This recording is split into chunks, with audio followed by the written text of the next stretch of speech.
On November 24, 2011, the ceremony for the prestigious Gusi Peace Prize was held at the Philippine International Convention Center in Manila.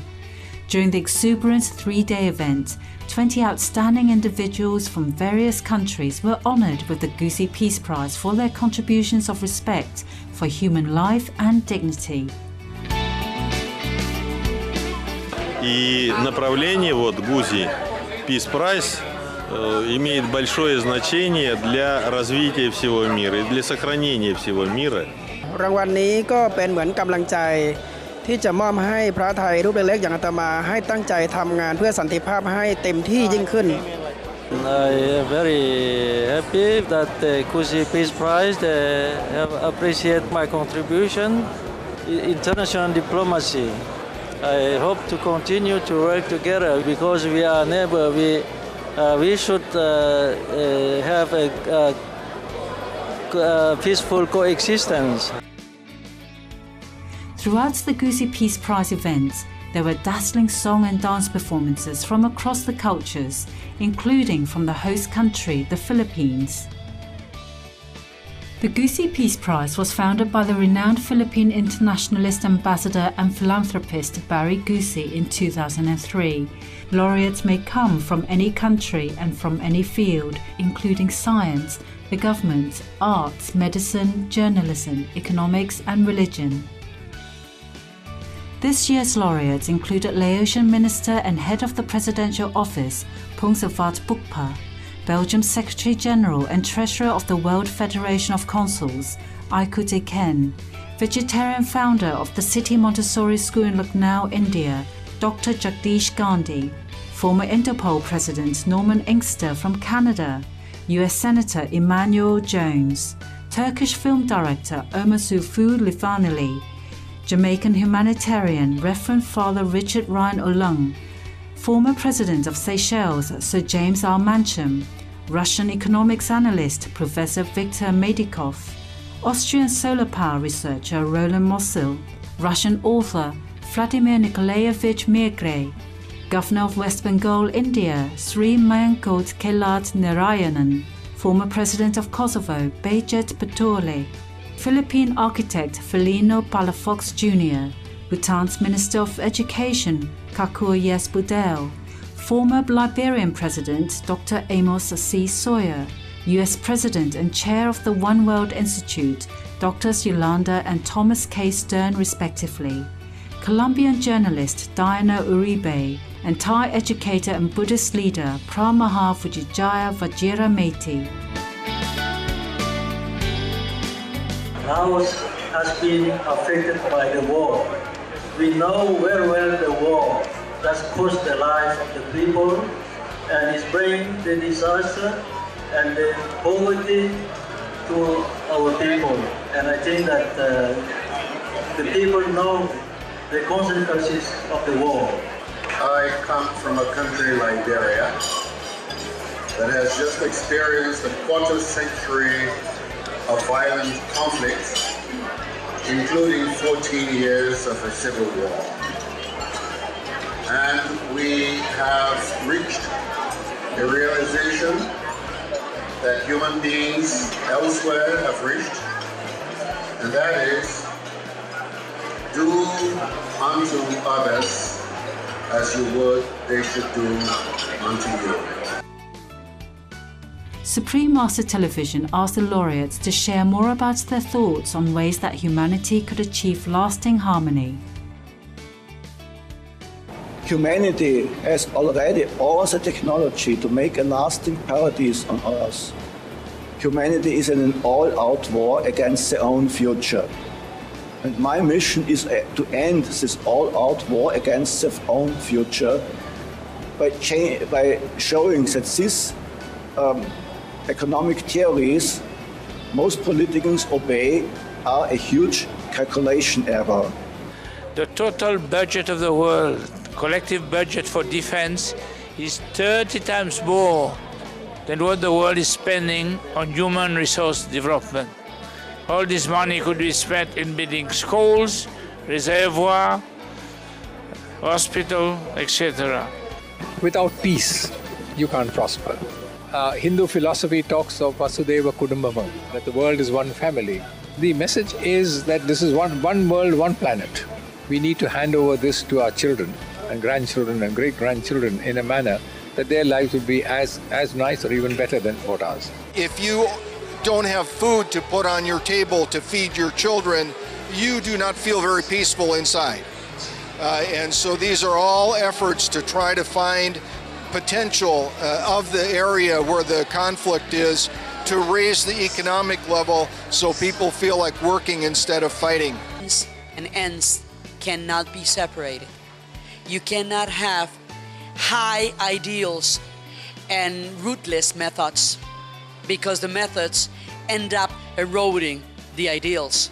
With all the development and progress that we've made, there is still a lot of anxiety, a lot of uncertainty, many wars, a lot of unhappiness. Peace is the foundation for all happiness. Peace is the basis for all joy, for all progress in the world. And in Bhutan, we use education for the promotion of our national development goal of gross national happiness.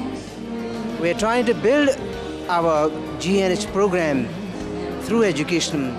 We have a responsibility to ensure that the weakest of us have an opportunity to make it into the mainstream, to become part of society. Otherwise, you're going to get uprising, you're going to get chaos, and there will be no peace in the land. If we are to be peacemakers across this world, we first must look within ourselves. That place deep in our souls that allow us to be at ease with ourselves. In a family, if there is unity between husband and wife, there can be peace. But unity requires two things: a common concern or a common denominator and a binding thread. Now the children are the common denominator for mother and father both. And the binding thread is their future. If we want to unite the world, there are 2 billion children of the world. They are the common denominator for all the nations of the world. So all the nations of the world should come to the peace table of the children. To be respectful of each other. I think when we are tolerant, when we can appreciate diversity, and we can use our diversity as building blocks for peace. We must love those who hate us, pray for those who reject us, and understand that persecution doesn't have to bring anger and hatred, but it can teach us really how to suffer patiently and to become mature. It takes 2 people to war, but if others do that, we can still remain at peace at all times. Если мы говорим, что Бог создал все, Бог или разум создал все, травинку, цветок, то значит Он вложил часть своей души во все живое на земле. И тогда получается, следуя вот этой философии, следуя этой логике, получается, что Бог во всем. Поэтому я считаю, что любить природу – это значит понимать Бога и понимать себя. The world respects her for her philanthropy and humanitarianism. She is the most reverend Supreme Master Ching Hai of Vietnam and Britain. Please give her a big round of applause.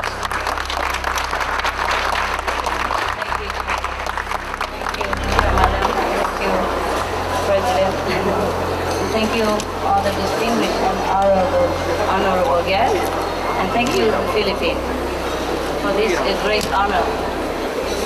I wish that I could do something more for the world, but I think a little drop of water does help. Every drop of water does help to fill the glass. So I'm one of the drop, and we are all dropping in, and we will have so many peace laureates in the future, and we all fill the Philippines land with all the peace people in the future. Supreme Master Ching Hai was invited to this year's ceremony by the Honorable Barry Gusi, Although Supreme Master Ching Hai was unable to attend, guests were able to enjoy a video presentation of her peace message, which was shown during the opening of the welcome dinner before the ceremony. A completely peaceful world must be a vegan world where all beings live in peace and not fear one another. Therefore, I urgently call upon all the caring people to please be vegan and also pray and meditate for world vegan, world peace. This is to protect our planet, our lives, and our souls with our positive energy. In 2006, Supreme Master Ching Hai was honored with the Gusi Peace Prize for her dedicated humanitarian and philanthropic work worldwide. Gladly, I admire, recognize, and honor and respect Supreme Master Ching Hai and her organization. And rest assured that in many more years to come, we will be joining hand by hand to work for peace, unity, and to continue to support and to promote the vegan way of living in this world. Supreme Master, we of course appreciate very much your very inspirational talks about the future of the world being in our hands. I'm so happy that you are very active and very concerned about all our people in the world. The welcome banquet was held on November 23rd in the presence of 600 dignitaries and guests from around the world.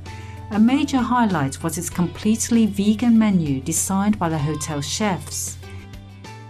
We enjoyed preparing and developing the menus, and we were mighty surprised on the outcome. Even non-vegan who are used to eating meats enjoyed the food.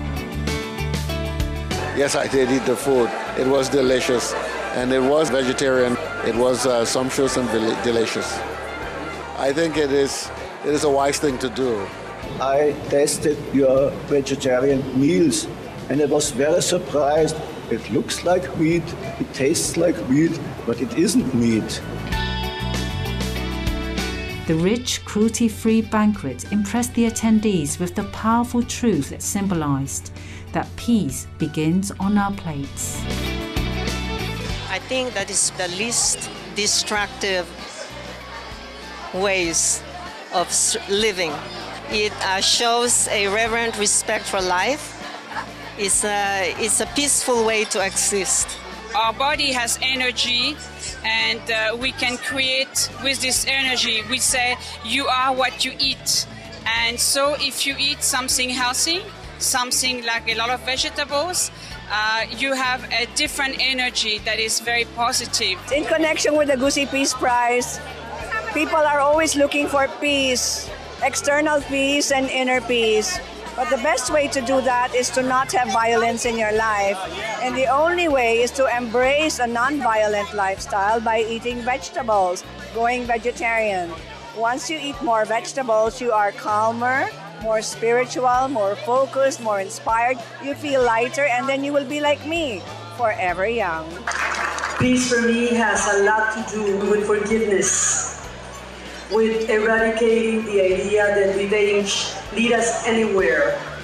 A chain of revenge can only create a chain of crimes and a chain of a hopeless future. So I wanted to emphasize forgiveness as an element very important in peace. Assalamu alaikum. I believe that peace begins inside the heart of each person, that there's a struggle inside each person between the forces of good and evil, and that we every few minutes have to make a decision about which side we're going to go to, and that for peace to be in the world, each one of us at all times has to choose the side of good so that when we look in the mirror in the morning, we don't have to be ashamed of ourselves. Congratulations and our admiration, all laureates of the 2011 Gusi Peace Prize, for your noble ideals and endeavours. We also salute the Honourable Barry Gusi and the Gusi Peace Prize Foundation for continuing this meaningful institution that promotes peace in its many rich aspects, starting with the compassion we bring daily to our tables. Let us strive together to make world peace a joyful reality for all. For more details, please visit www.suprememastertv.com/EE.